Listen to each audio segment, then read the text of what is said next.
Hello and welcome to Examart. আজ আমাদের Indian পলিটির নতুন সিরিজ আমরা শুরু করছি, যার ক্লাস নাম্বার 1।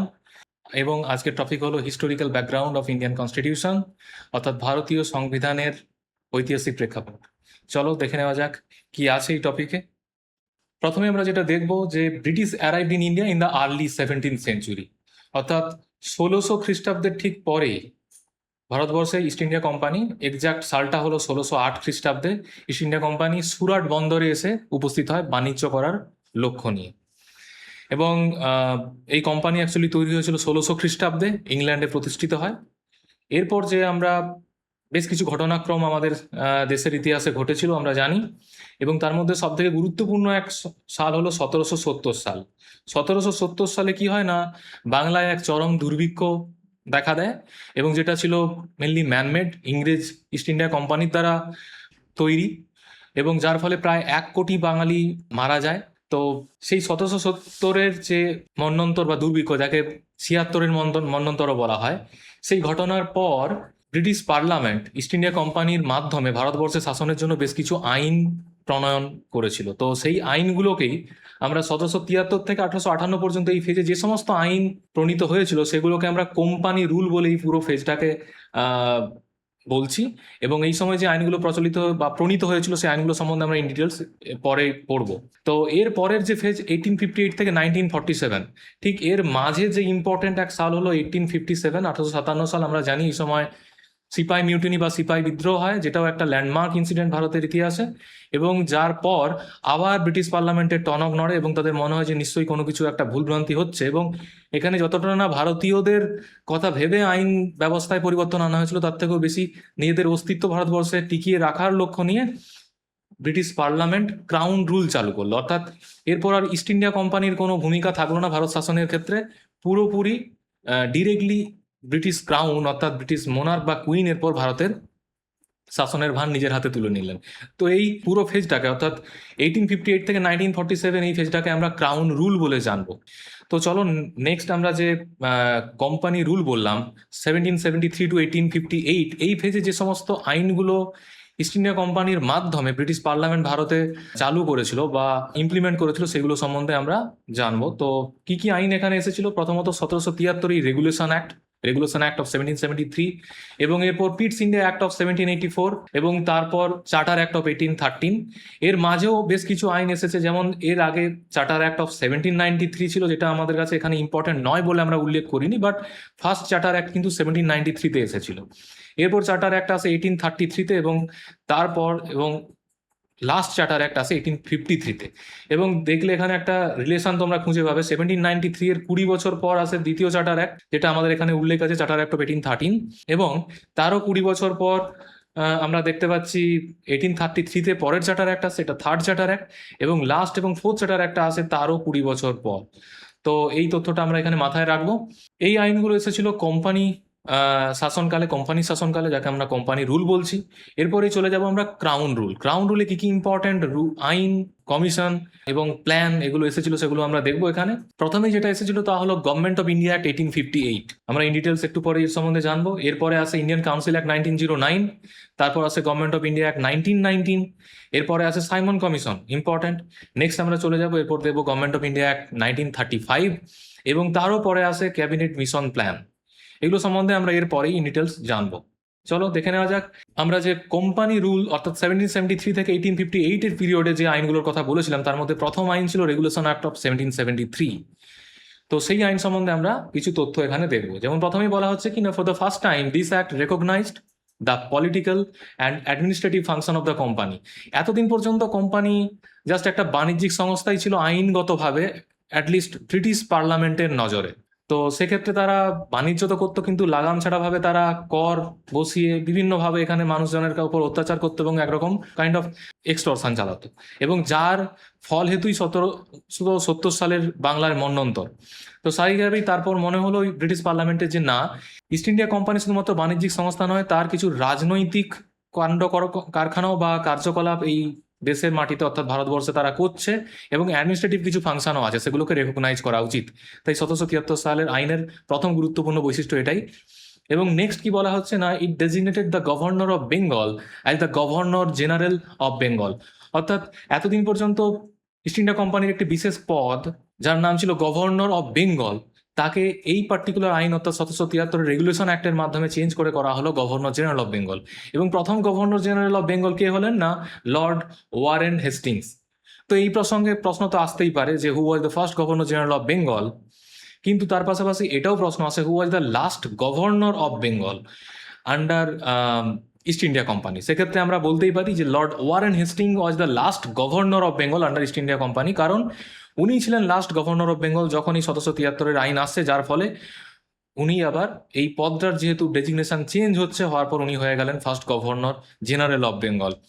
তো এই তথ্যগুলো আমরা পড়লাম। নেক্সট যে আইন, পিটস ইন্ডিয়া অ্যাক্ট অফ 1784, এই আইন ছিল আসলে 1773 যে রেগুলেশন অ্যাক্ট তার যে খামতিগুলো ছিল সেগুলোকে রেকটিফাই করার একটা প্রচেষ্টা, তাই amendment act of regulation act of 1773 বলাই যায়, সংশোধনী আইন 1773 সালের রেগুলেশন অ্যাক্টের। এবং এর সম্বন্ধে আরেকটি তথ্য এখানে আমার মাথায় রাখতে হবে, this act is also known as east India company act. এটুকুই।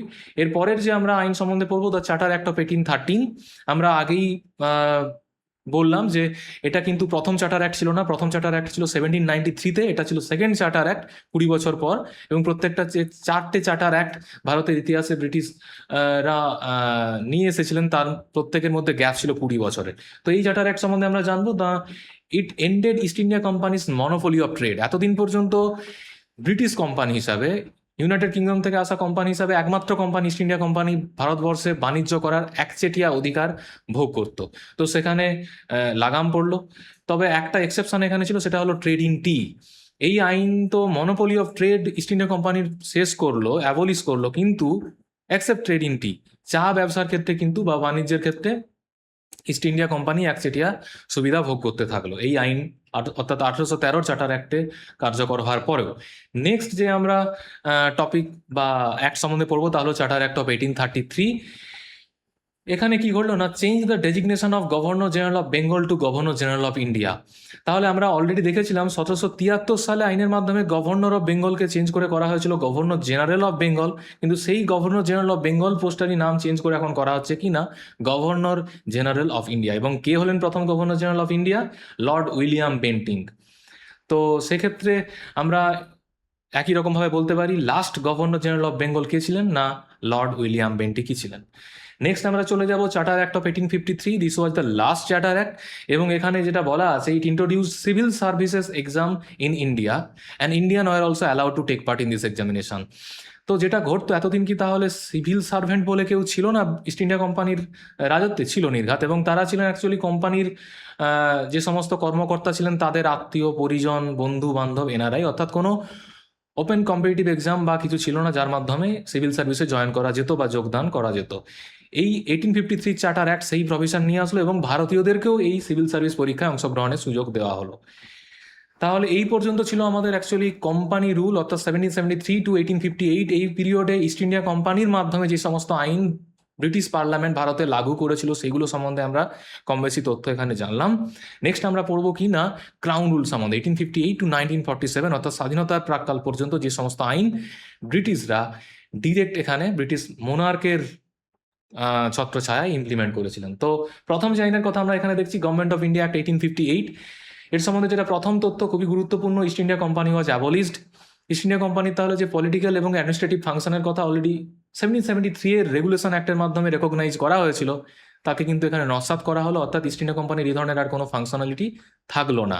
নেক্সট আমরা চলে যাবো কোথায় না, designation of governor general of India was change to viceroy of India. অর্থাৎ গভর্নর জেনারেল অফ ইন্ডিয়ার যে পোস্ট ছিল সেই পোস্টের নাম চেঞ্জ করে করা হলো ভাইসরয় অফ ইন্ডিয়া, এবং ফার্স্ট ভাইসরয় হলেন লর্ড ক্যানিং।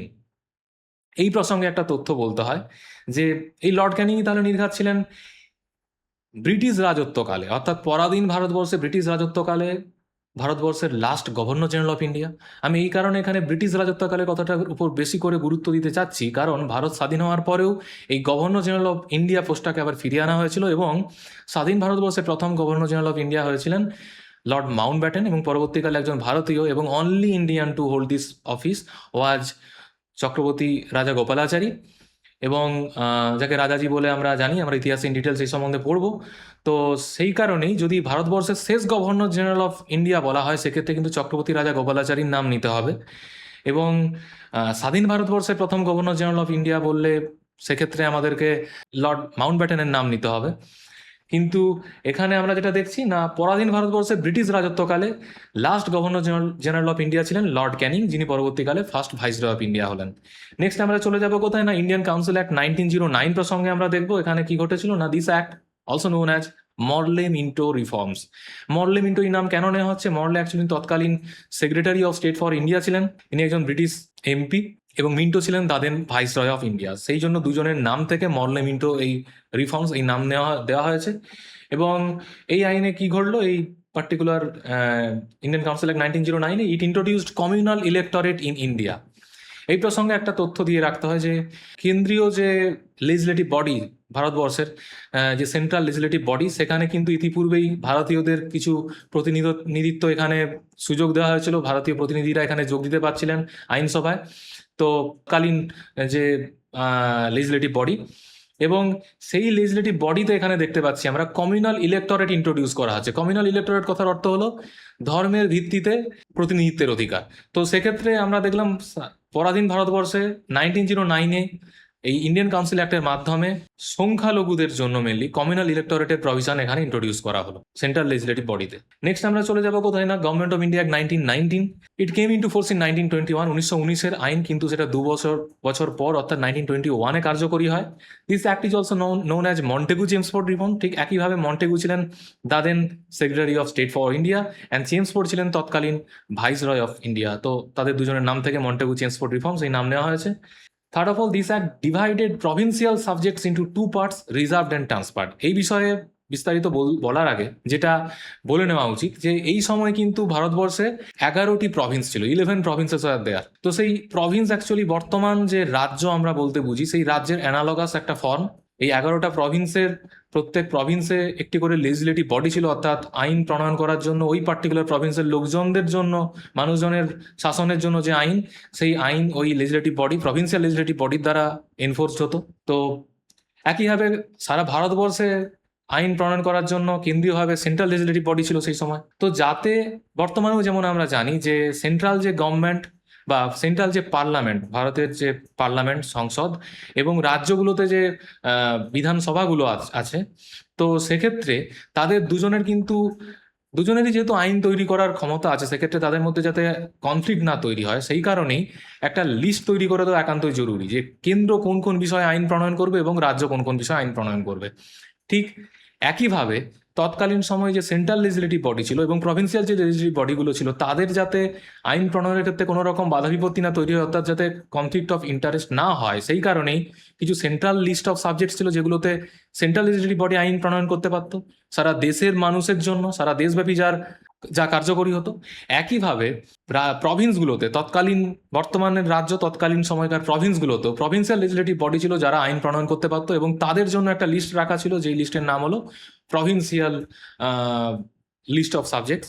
তো সেই সাবজেক্টগুলোর ওপর আইন প্রণয়ন করতে পারতো প্রভিন্সিয়াল লেজিসলেটিভ বডিগুলো। এই পার্টিকুলার যে প্রভিন্সিয়াল সাবজেক্টগুলোর কথা বলছি, সেগুলোকেই দুটো ভাগে ভেঙে দেওয়া হলো। একটাকে বলা হলো রিজার্ভ এবং আরেকটার নাম দেওয়া হলো ট্রান্সপার্ট। এই রিজার্ভ আর ট্রান্সপার্টের গল্পটা কি যদি একটু ডিটেলে আমি বলি, সেক্ষেত্রে রিজার্ভ হলো সেই বিষয়গুলো যেগুলো গভর্নর, অর্থাৎ যে প্রভিন্সিয়াল গভর্নর যিনি ছিলেন, যেমন বেঙ্গল প্রভিন্স ছিল, সেই বেঙ্গল প্রভিন্সের যিনি গভর্নর, তিনি তার এখতিয়ারভুক্ত, তিনি এই রিজার্ভ সাবজেক্টগুলোতে নিজে এবং তার যে এক্সিকিউটিভ বডি, যারা অ্যাকচুয়ালি সাদা চামড়ার মানুষ, তাদের সহযোগিতায় বা সাহায্য নিয়ে বা তাদের অ্যাডভাইস নিয়ে তিনি একচেটিয়াভাবে এই বিষয়গুলোতে, এই রিজার্ভ যে লিস্ট অফ সাবজেক্টস, সেখানে সেই বিষয়গুলোতে আইন প্রণয়ন করতে পারতেন। এইগুলোর মধ্যে মেনলি তোমার রেভিনিউ রিলেটেড যে বিষয়, বাজেটারি যে অ্যালোকেশন বা এগুলো সমস্ত ছিল, যেগুলো গুরুত্বপূর্ণ বিষয়, এগুলো এই রিজার্ভ লিস্টের মধ্যেই ছিল। আর ট্রান্সপার্ট বলে যে পার্টটার কথা বলা হচ্ছে, সেখানে মেনলি অন্যান্য যে বিষয়গুলো ছিল সেগুলো রাখা ছিল। এবং ট্রান্সপার্ট যে লিস্ট অফ সাবজেক্টস বা পার্ট অফ সাবজেক্টস প্রভিন্সিয়াল লিস্টের মধ্যে, সে বিষয়ে গভর্নরই আইন প্রণয়ন করতেন, কিন্তু সেক্ষেত্রে যে ইলেক্টেড মেম্বার্স, মেনলি গভর্নরের যে মিনিস্টার, যারা মেনলি ভারতীয়, সেই প্রভিন্সের লেজিসলেটিভ বডিতে যারা ইলেক্টেড মেম্বার, তাদের অ্যাডভাইস নিয়ে তিনি এই সমস্ত বিষয়গুলোতে আইন প্রণয়ন করতেন। তো এই ছিল পুরো বিষয়, এবং এই যে পুরো সিস্টেমটা, এটাকেই বলা হচ্ছে ডুয়াল সিস্টেম অফ গভর্নমেন্ট বা ডায়ার্কি, যেটা এই পার্টিকুলার আইন গভর্নমেন্ট অফ ইন্ডিয়া 1919 ইন্ট্রোডিউস করেছিল। তো এই হলো পুরো বিষয় গভর্নমেন্ট অফ ইন্ডিয়া 1919। এরপর আমরা চলে যাব সাইমন কমিশন সম্বন্ধে জানবো। সাইমন কমিশন 1927-এ ব্রিটিশ গভর্নমেন্ট এই কমিশন ফর্ম করেছিল, এবং যেটা মেনলি কনস্টিটিউশনাল রিফর্ম আনার জন্যই যার তৈরি করা হয়েছিল। এই 7 মেম্বার কমিশন, 7জন সদস্য বিশিষ্ট ছিল এই কমিশন, এবং চেয়ারম্যান ছিলেন কি না, স্যার জন সাইমন, তার নাম থেকে এই কমিশনের নাম Simon commission. Clement Attlee was an important member of this commission. এটলির নাম এই কারণে আমাদের জানা একান্তই জরুরি, পরবর্তীকালে অর্থাৎ যখন ভারত স্বাধীনতা পায় 1947-এ, সেই সময় তিনি ছিলেন ইউকের prime minister of United Kingdom. Next আমরা কি দেখবো না, this was an all white commission. এই 7জন যে সদস্যের কথা বললাম, এরা প্রত্যেকেই ছিলেন সাদা চামড়ার মানুষ, এবং তার জন্যই মেনলি ভারতীয় যেহেতু নেতাদের বা লিডারদের এখানে প্রেজেন্ট এনারা ছিলেন না এই পার্টিকুলার 7 মেম্বার কমিটির মধ্যে, সেই কারণে এই কমিশনকে একরকম ভারতীয়রা রিজেক্ট করেছিলেন, এবং এর বিরুদ্ধে আমরা জানি গো ব্যাক সাইমন স্লোগান তুলে বিরাট বড় আন্দোলন হয়, তো যেটা আমরা হিস্ট্রিতে ইন ডিটেলস পড়বো। তো এই সাইমন কমিশন যে রেকমেন্ডেশনগুলো শেষমেশ জমা দেয়, সেই সাইমন কমিশনের রেকমেন্ডেশন উপর ভিত্তি করে government of India act 1935 introduce করা হয়, এবং ভারতের ইতিহাসে ব্রিটিশ রাজত্বকালে যত সমস্ত লিগাল ডকুমেন্টস বা আইন ইংরেজরা ভারতবর্ষে ইন্ট্রোডিউস করেছিল, তাদের মধ্যে সব থেকে বড় লংগেস্ট যে অ্যাক্ট, সেটা ছিল এই গভর্নমেন্ট অফ ইন্ডিয়া 1935। এর সম্বন্ধে আমরা যেটা পড়বো সেটা হলো কেম ইন্টু ফোর্স ইন 1937। যেমন গভর্নমেন্ট অফ ইন্ডিয়া 1919 2 বছর পর 21 সালে কার্যকর হয়েছিল, একইভাবে 35 সালের আইন কার্যকর হয় 1937 সালে গিয়ে। This act abolish dyarchy in the provinces. তাহলে আমরা দেখলাম 1919-এ যে ডায়ার্কি ইন্ট্রোডিউস করা হলো প্রভিন্সগুলোতে, সেটাই এই পার্টিকুলার আইন 1935-এর গভর্নমেন্ট অফ ইন্ডিয়া অ্যাক্ট সেটাকে অ্যাবলিশ করলো। তার পরিবর্তে কি হলো না, কেন্দ্রে অর্থাৎ সেন্ট্রাল লেজিসলেটিভ বডিতে গিয়ে ইন্ট্রোডিউস হলো dyarchy, dual scheme of government. Next আমরা চলে যাব ক্যাবিনেট মিশন প্ল্যান সম্বন্ধে। ক্যাবিনেট মিশন প্ল্যান ইন্ট্রোডিউস হয়েছিল 1946-এ। ব্রিটিশ পার্লামেন্ট 3 সদস্যের মিশন এখানে আমাদের দেশে পাঠালো।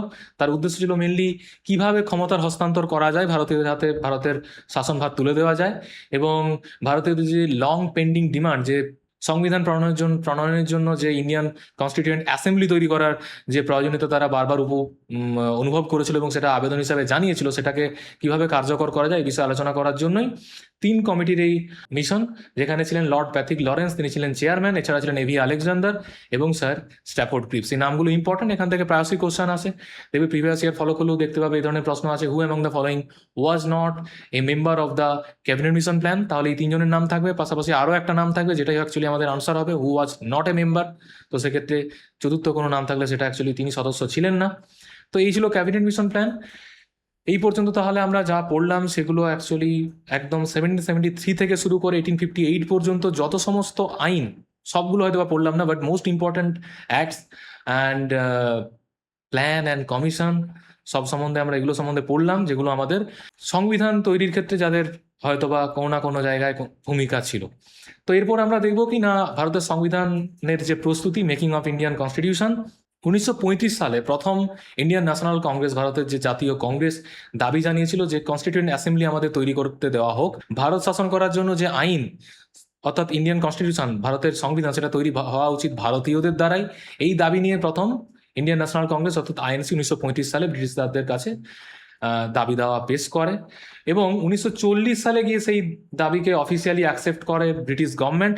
এরপর আমরা দেখবো কি 1946 সালে আমরা দেখবো কি না কনস্টিটিউয়েন্ট অ্যাসেম্বলি ফর্ম করলো আইএনসি অর্থাৎ Indian national Congress on the basis of the cabinet mission plan, যার সম্বন্ধে আমরা একটু আগেই পড়লাম যে 1946 সালে ব্রিটিশ পার্লামেন্ট দ্বারা অ্যাপয়েন্টেড হয়েছিল এই ক্যাবিনেট মিশন। সেই ক্যাবিনেট মিশনের ওপর ভিত্তি করেই আমরা দেখলাম কনস্টিটিউয়েন্ট অ্যাসেম্বলি তৈরি হলো। নেক্সট আমরা কি দেখবো না, there were total 389 members in the constituent assembly. তাহলে এই যে ভারতের গণপরিষদ অর্থাৎ সংবিধান তৈরির জন্য যে ইন্ডিয়ান কনস্টিটিউয়েন্ট অ্যাসেম্বলি তৈরি হলো, তার সদস্য সংখ্যা ছিল 389। এর ডিস্ট্রিবিউশন কিরকম ছিল না, out of 389, 292 members were elected by the elected members of the provincial legislative assembly. তাহলে আমি বলেছিলাম তৎকালীন সময়ে 11টি প্রভিন্স ছিল আমাদের দেশ জুড়ে, ঠিক 11টি রাজ্যের মতো ইকুইভ্যালেন্ট জিনিস ধরে নিতে পারো। তো সেক্ষেত্রে এই প্রভিন্সগুলোতে কিছু ইলেক্টেড মেম্বার ছিলেন যারা ভারতীয়দের দ্বারা নির্বাচিত, তারা ইলেক্ট করে পাঠালেন এই 292 জনকে গণপরিষদে। নেক্সট আমরা কি দেখবো না, 93 মেম্বার্স আর nominated by the princely states. তো তো এই প্রসঙ্গে যেটা বলতে হয়, সেই সময় শুধু ভারতবর্ষে 11টি প্রভিন্স ছিল এরকম না, 565টি প্রিন্সলি স্টেট ছিল, অর্থাৎ দেশীয় যে স্বাধীন রাজারা ছিলেন, তথাকথিত মানে নামে স্বাধীন, অ্যাকচুয়ালি ব্রিটিশদের দ্বারা পরিচালিত নির্ঘাত। তো সেই 565টি প্রিন্সলি স্টেটসের থেকেও 93 জনকে নমিনেট করা হলো, এনারা গেলেন নমিনেটেড মেম্বার। এনাদের উদ্দেশ্য বা লক্ষ্য ছিল যে এই প্রিন্সলি স্টেটগুলোকে কিভাবে কনস্টিটিউয়েন্ট অ্যাসেম্বলিতে প্রেজেন্ট করা যায়, তাদের মতামতকে পেশ করা যায় এবং দাবি দাওয়া পেশ করা যায়। এবং যেটা রিমেনিং যে 4 জন, তারা আসলেন কোথা থেকে? ইলেক্টেড হয়ে আসলেন ফ্রম 4 চিফ কমিশনার প্রভিন্সেস। তাহলে এখান থেকে একটা প্রশ্ন আসতেই পারে যে কতজন 389 জনের মধ্যে ইলেক্টেড মেম্বার ছিলেন? সেক্ষেত্রে আমরা দেখলাম 292 ছিলেন এখানে, এবং তার পাশাপাশি আরও 4 জন, অর্থাৎ total 296 members were elected member ছিলেন 296 জন। আর এটা তো স্ট্রেট ফরওয়ার্ড প্রশ্ন হয়ে যাবে যদি বলা হয় যে কতজন নমিনেটেড মেম্বার ছিলেন initially. Out of 389 there are 93 nominated members. Next আমরা চলে যাব কোথায় না, important sessions of the constituent assembly. তাহলে জাস্ট 389 জন সদস্য নিয়ে অ্যাসেম্বলি তৈরি করে তো বসে থাকলে হবে না, এরপর আমাদের পরবর্তী কর্মকাণ্ড অর্থাৎ বিভিন্ন মিটিং করা একান্তই জরুরি, এবং সেগুলোকে বলা হচ্ছে সেশন। টোটাল 11 সেশনস আর হেল্ড।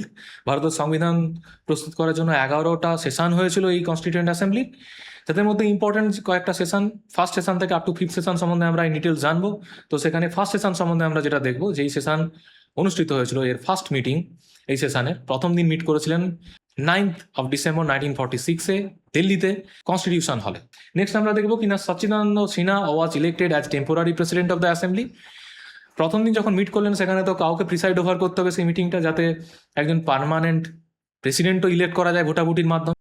সেই দায়িত্বটাই পালন করলেন Sachchidananda Sinha as the temporary president of the assembly. Next আমরা দেখবো কি না 2 দিন পর, 9 ডিসেম্বরের পর 11th December doctor Rajendra Prasad was elected as the permanent president of the assembly.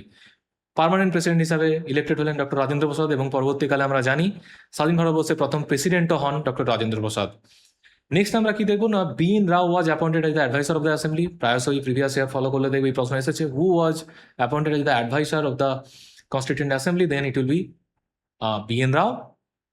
Next আমরা কি দেখবো না, অন 13th ডিসেম্বর, আরও 2 দিন পর, 9 থেকে 11, 11 থেকে 13, 2 দিনের গ্যাপ। আমাদের এখানে তথ্য অ্যাটলিস্ট যে ডেটাগুলো আছে সেগুলোকে এভাবে কোরিলেট করে মাথায় গেঁথে রাখতে পারো মাইন্ড ম্যাপ বানিয়ে। তো অন 13th ডিসেম্বর যেটা ঘটলো, J L Nehru proposed for a preamble and introduce the objective resolution of the constitution. J L Nehru, Pandit Nehru কি করলেন না, প্রিয়াম্বল, আমাদের বর্তমান সংবিধানেও একটা প্রস্তাবনা আছে প্রিয়াম্বল, এই প্রস্তাবনার কথাই প্রথম উনি বললেন, এবং objective resolution of the constitution, অর্থাৎ আমাদের সংবিধানের যে মুখ্য উদ্দেশ্য সেটা সম্বন্ধে তিনি একটা লেখা বলতে পারো, অবজেক্টিভ রেজলিউশন, যেটা পরবর্তীকালে প্রিয়াম্বল হিসাবে গৃহীত হয়, সেটা উনি ইন্ট্রোডিউস করলেন 13th of December 1946-এ। চলে যাব আমরা পরের সেশনে, সেকেন্ড সেশনে। এই সেশন চলেছিল 20th জানুয়ারি 1947 থেকে 25th জানুয়ারি 1947 পর্যন্ত। এই সময় হরেন্দ্র কুমার মুখার্জি ওয়াজ elected as the vice president of the assembly. Short ফর্মে এইচ.সি. মুখার্জিও নামে ওনাকে ডাকা হয়। উনি কুমারকে এইভাবেই লিখতেন এবং মুখার্জি নানিকে মুখার্জি লিখতেন। নেক্সট আমরা কি দেখবো না, on 22nd January 1947 preamble of our constitution was adapted by the assembly. তাহলে যেই প্রিয়াম্বল 13th of December 1946-এ আমরা একটু আগেই পড়েছিলাম ফার্স্ট সেশনে অবজেক্টিভ রেজলিউশন হিসাবে ইন্ট্রোডিউস করেছিলেন পণ্ডিত নেহরু, সেটাই 22nd of January 1947-এ প্রিয়াম্বল হিসাবে অ্যাডাপ্ট করছেন কারা না, এই অ্যাসেম্বলি অ্যাডাপ্ট করছেন, অ্যাসেম্বলি সদস্যরা অ্যাডাপ্ট করছেন। নেক্সট আমরা চলে যাব কোথায় না, থার্ড সেশন। এরও সময়কাল আমাদের জানতে হবে, 22nd এপ্রিল থেকে 2nd মে 1947 পর্যন্ত চলেছিল এই সেশন। এবং এখানে কি করলো, ইম্পর্টেন্ট ঘটনা এটাই, 22 committees were form to deal with different matters. এই 389 জন সদস্যের থেকে বেছে নিয়ে 22টা কমিটি তৈরি করা হলো। বিভিন্ন কমিটিতে বিভিন্ন সংখ্যক সদস্য ছিলেন, কমিটির সদস্য, কিন্তু 22টা কমিটি তৈরি করা হয়েছিল to deal with different matters, বিভিন্ন বিষয়। এই পার্টিকুলার সেশনের সাথে কোরিলেটেড নয়, কিন্তু থার্ড এবং ফোর্থ সেশনের সময় যে কাল, তার মাঝেই ঘটা একটা গুরুত্বপূর্ণ ঘটনা, সেটা হলো মাউন্ট ব্যাটেন প্ল্যান। তাই আমরা এখানে এই সম্বন্ধে জানবো। 3rd of June 1947 Lord Mount Batten, তৎকালীন ভারতবর্ষের ভাইসরয়, তিনি একটা প্ল্যান ইন্ট্রোডিউস করলেন যার নাম হলো মাউন্ট ব্যাটেন প্ল্যান। যেহেতু 3rd জুন ইন্ট্রোডিউস হয়েছিল, তাই একে 3rd জুন প্ল্যান নামেও ডাকা হয়। এটাও প্রশ্নে পড়ে থাকে যে 3rd জুন প্ল্যান কাকে বলা হয়, মাউন্ট ব্যাটেন প্ল্যানকেই বলা হয়। এবং এই প্ল্যান কিন্তু ড্রাফট করেছিলেন একজন ভারতীয়, যার নাম হলো ভিপি মেনন। পরবর্তীকালে আমরা পড়বো এই প্ল্যানের ভিত্তিতেই ভারতকে ভাগ করা হয়েছিল, সেটা আমরা পরে দেখবো। নেক্সট আমরা কি দেখবো না, ফোর্থ সেশন। কতদিন চলেছিল এই মিটিং বা সেশন? 14th জুলাই 1947 থেকে 31 জুলাই 1947 পর্যন্ত। এবং লর্ড মাউন্ট ব্যাটেন ডিক্লেয়ার করলেন এস্টাবলিশমেন্ট অফ 2 সেপারেট কান্ট্রিজ, এবং এর মাধ্যমেই ইন্ডিয়া অ্যান্ড পাকিস্তান তৈরি হলো। পূর্ববর্তী যে অবিভক্ত ভারতবর্ষ, সেই ভারতবর্ষকে ভাগ করে। নেক্সট আমরা কি দেখবো না, আমাদের যে ন্যাশনাল ফ্ল্যাগ, জাতীয় পতাকা, সেটা ডিজাইন করেছিলেন পিঙ্গলি ভেঙ্কাইয়া, এবং সেটাকে অ্যাসেম্বলি গণপরিষদ অ্যাডাপ্ট করছে 22 জুলাই 1947। এখান থেকে প্রায়শই প্রশ্ন পড়ে থাকে যে ভারতের জাতীয় পতাকা ডিজাইন কে করেছিলেন? পিঙ্গলি ভেঙ্কাইয়া। নেক্সট আমরা দেখবো fifth session and the last one. 11টা টোটাল সেশনের মধ্যে সব থেকে গুরুত্বপূর্ণ যে সেশনগুলো, সেগুলো সম্বন্ধে আমরা এখানে, বাকিগুলো গুরুত্বপূর্ণ নিরিখা, বাট আমাদের প্রশ্নের নিরিখে যেগুলো ফ্রিকোয়েন্টলি আসে এই ফার্স্ট ও ফিফথ সেশন, সেগুলো সম্বন্ধে আমরা জানছি এখানে। তো এই সেশন শুরু হয়েছিল 14 অগস্ট 1947 মধ্যরাত্রি থেকে, চলেছিল 31 অগস্ট 1947 পর্যন্ত। যেহেতু মধ্যরাত্রিতে শুরু হয়েছিল, তাই একে মিডনাইট সেশনও বলা হয়। Indian constitution assembly midnight session, that was the fifth session. এবং কি ঘটলো এখানে? India got her independence through Indian independence act 1947। তাহলে ভারত স্বাধীনতা পেল 1947 সালের ভারত স্বাধীনতা আইনের মাধ্যমে। After independence, number of members of the constituent assembly goat reduce to 299। শুরু হয়েছিল 389 জনকে নিয়ে, কিন্তু এরপর ভারত ভাগের পর সেই সংখ্যা কমে হলো 299। যেহেতু ভারত ভেঙে যাওয়ার ফলে, ভারত বিভাগের ফলে, পূর্ববঙ্গ, বর্তমান যে বাংলাদেশ, তখন পূর্ব পাকিস্তান, এবং পশ্চিমের যে বর্তমান পাকিস্তান, এই মিলে যে পাকিস্তান ফর্মড হয়েছিল, সেখান থেকে যারা ইলেক্টেড মেম্বার ছিলেন বা যারা এখানে ছিলেন, এই 389 জনের মধ্যে মেনলি মুসলিম লীগের সদস্যরা, তাদের ক্যান্ডিডেট ক্যান্সেল হয়ে যায় এই ইন্ডিয়ান ইন্ডিপেন্ডেন্স অ্যাক্ট 1947 কার্যকর হওয়ার পর। নেক্সট আমরা কি দেখবো না, এরপর যেটা হলো ড্রাফটিং কমিটি, অর্থাৎ খসড়া তৈরি করার জন্য যে খসড়া কমিটি তৈরি হলো অন 29 অগস্ট 1947। এই বিষয়ে যে গুরুত্বপূর্ণ তথ্য এখানে আলোচনা করতে হয়। অনেকে এই বিষয়ে বাদানুবাদ করে থাকেন যে ভারতের সংবিধান প্রকৃত অর্থেই স্বাধীন ভারতবর্ষের স্বাধীন ভারতীয়দের দ্বারা তৈরি নয়। তা কিয়দ অংশে সত্য। এই কারণে যে সংবিধান তৈরির জন্য যে কার্যকলাপ, অর্থাৎ ফার্স্ট সেশন, সেটা ব্রিটিশ আমলেই পরাধীন ভারতবর্ষেই তৈরি শুরু হয়েছিল। কিন্তু এটাও লক্ষণীয় বিষয় যে সংবিধান তৈরির প্রকৃত কাজ, অর্থাৎ খসড়া তৈরি থেকে অ্যাকচুয়ালি তো লেখালেখির কাজ শুরু হলো, সেটা কিন্তু স্বাধীন ভারতবর্ষেই 15 অগস্টের পরে দেখতে পাবে তোমরা। 29 অগস্ট অ্যাকচুয়ালি সেই ড্রাফটিং কমিটি ফর্ম হচ্ছে, তারপর তারা তাদের কাজকর্ম শুরু করবে। তো এই নিরিখে বলাই যায় যে স্বাধীন ভারতবর্ষের স্বাধীন ভারতীয়দের দ্বারাই তৈরি আমাদের সংবিধান। এই যুক্তির পক্ষে অ্যাটলিস্ট আমি তো অন্তত পক্ষ নেব। তো যাই হোক, drafting committee was formed on 29 August 1947, আমরা এটা দেখলাম। There were 7 members in the committee, 7 জন সদস্য ছিল এই কমিটিতে, এবং ডক্টর বি.আর. আম্বেদকর ছিলেন চেয়ারম্যান এই কমিটির। ভীমরাও রামজি আম্বেদকর ছিলেন চেয়ারম্যান, বাবা সাহেব আম্বেদকর যাকে বলা হয়, এবং মোহাম্মদ শহীদুল্লাহ নামে একজন মুসলিম সদস্যও এখানে ছিলেন। এরপর যেটা আমরা দেখব, ড্রাফটিং কমিটি তাদের ড্রাফট খসড়া যে সংবিধান, সেটা পাবলিশ করলেন, ওনারা করলেন কবে না, ফেব্রুয়ারি 1948 নাগাদ, পরের সাল 1948 ফেব্রুয়ারি নাগাদ। এবং যেটা দেখার বিষয়, এরপরে ফার্স্ট রিডিং হয়, সেকেন্ড রিডিং হয়, এবং পরবর্তীকালে ভোটাভুটির মাধ্যমে সংবিধান গৃহীত হয় ভারতীয় গণপরিষদে। তো সেটাই আমরা এখানে দেখবো যে Indian constitution was adapted by the assembly on 26 November 1949, 1949 সালের 26 নভেম্বর অ্যাডাপ্টেড। এই পার্টিকুলার শব্দের উপর বেশি করে আমি গুরুত্ব দিতে চাচ্ছি এই কারণে, কার্যকরী হচ্ছে না, কিন্তু অ্যাডাপ্টেড হচ্ছে। ভারতের সংবিধান গৃহীত হয় অ্যাসেম্বলির দ্বারা অন 26 নভেম্বর 1949। নেক্সট আমরা যেটা দেখবো, অন 24 জানুয়ারি 1950, পরের বছর 49-এর পরের বছর 50 সালে 24 January, the constitution of India was signed by 284 members. 284 জন সদস্য এই সংবিধানে সই করলেন। তাদের মধ্যে 15 জন ছিলেন মহিলা সদস্য। তো এছাড়া যেটা আমরা দেখবো, এর পরবর্তী যে পয়েন্ট, ভারতের সংবিধান কার্যকরী হয় কবে না, অন 26 জানুয়ারি 1950। এই পার্টিকুলার দিনের ঐতিহাসিক গুরুত্ব আছে, যেটা আমরা পরবর্তীকাল ইতিহাসে পড়ব, এবং এখনও আমাদের কাছে বিরাট গুরুত্বপূর্ণ, কারণ আমরা জানি এই যেই দিন ভারতের সংবিধান কার্যকরী হয়েছিল 26 জানুয়ারি, সেই দিনকে স্মরণ করার জন্য আজও আমাদের দেশে রিপাবলিক ডে বা প্রজাতন্ত্র দিবস পালিত হয়।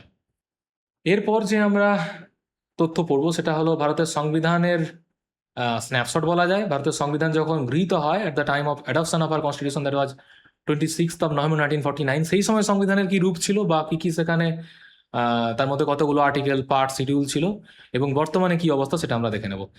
At the time of adoption তখনও একটা প্রিয়াম্বল বা প্রস্তাবনা ছিল, এখনও একটা প্রিয়াম্বল এবং বা প্রস্তাবনা আছে, হয়তো বা তা কিছুটা চেঞ্জ হয়েছে। সেটা সম্বন্ধে আমরা পরে দেখব। আর্টিকেলের সংখ্যা ছিল তখন 395টি, সেই সংখ্যা এখন বেড়ে হয়েছে 470-এর থেকে বেশি, 470+। এখনও কিন্তু শেষ আর্টিকেলটা 395 সংখ্যায়, 395, কিন্তু এর মাঝে অনেক আর্টিকেল প্রয়োজনের তাগিদে যোগ করা হয়েছে ভারতের সংবিধানকে সংশোধন করার মাধ্যমে, অ্যামেন্ডমেন্ট অ্যাক্ট আনার মাধ্যমে। তো যেমন উদাহরণস্বরূপ বলা যায় 21A একটা আর্টিকেল। তো এইভাবেই সংখ্যা বাড়তে বাড়তে 470-এরও বেশি সংখ্যা গিয়ে দাঁড়িয়েছে ভারতের সংবিধানের আর্টিকেলের সংখ্যা। ভারতের সংবিধান যখন অ্যাডাপ্টেড হয় সেই সময় পার্টের সংখ্যা ছিল 22টি, সেই সংখ্যা এখন বেড়ে হয়েছে 25টি। 4টি নতুন পার্ট অ্যাড হয় এবং একটি পার্ট রিপিল্ড হয় বা ডিলিট করা হয় ভারতের সংবিধান থেকে, যার ফলে সংখ্যা গিয়ে দাঁড়ায় ফাইনালি 25। সেটাই আমরা এখানে দেখতে পাচ্ছি। বর্তমানে 25 পার্টস আছে আমাদের সংবিধানে। এবং ভারতের সংবিধান যখন অ্যাডাপ্ট হয় তখন ছিল 8টি শিডিউল বা তপশিল, সেই সংখ্যা এখন বেড়ে হয়েছে 12টি। এছাড়া আমরা দেখবো কি না, total time taken to frame the constitution, সংবিধান তৈরি করার জন্য যে সময় লেগেছিল সেটা হলো 2 বছর 11 মাস 17 দিন। এটা প্রচুর লম্বা সময়। মনে রাখার সুবিধার্থে বলবো এভাবে মনে রাখবে, 13 দিন কম 3 বছর। মনে রাখা আমার মনে হয় সুবিধা হবে এটা। 13 আনলাকি নাম্বার, আনলাকি 13, 3 বছর থেকে 13 বাদ দাও, 2 বছর 11 মাস 17 দিন। তো এতদিন সময় কেন লেগেছিল যদি একটু আমরা ভাবি, যে একটা মজার তথ্য এই বিষয়ে তোমাদের বলি। ভারতীয় যে ইন্ডিয়ান কনস্টিটিউয়েন্ট অ্যাসেম্বলি, তার যে লোগো ছিল সেটা কিন্তু হাতি, এলিফ্যান্ট। তো ম্যামথ সাইজ হবে এই কারণেই যে ভারতের সংবিধানও তৈরি হয়েছে, সেটা কিন্তু এই কারণেই বলবো না, কিন্তু ওই রসিক লোকজনেরা বলে থাকেন ভারতের সংবিধান কিন্তু বিশ্বের মধ্যে সব থেকে বড় বৃহত্তম সংবিধান, লিখিত সংবিধান। তো সেক্ষেত্রে এই হাতির সাইজই হয়তো বা কন্ট্রিবিউট করেছে আমাদের সংবিধানের এই বিশাল বপু বা বৃহতাকায় হওয়ার পেছনে। তো সময়টাও লেগেছিল তাই সেই রকমই, 3 বছর 13 দিন কম। খরচ হয়েছিল কত তৎকালীন হিসেব নিকাশ অনুযায়ী 64 লক্ষ টাকা, অ্যাপ্রক্সিমেটলি 64 lakhs। তাহলে এই ছিল আমাদের ভারতের সংবিধানের ঐতিহাসিক প্রেক্ষাপট। খুব মন দিয়ে তোমরা এই তথ্যগুলো আশা করি পড়বে। প্রথম থেকে যা যা আমি বললাম সেগুলো আশা করি তোমরা পজ করে করে নোট নিয়েছো, নোট ডাউন করো অবশ্যই।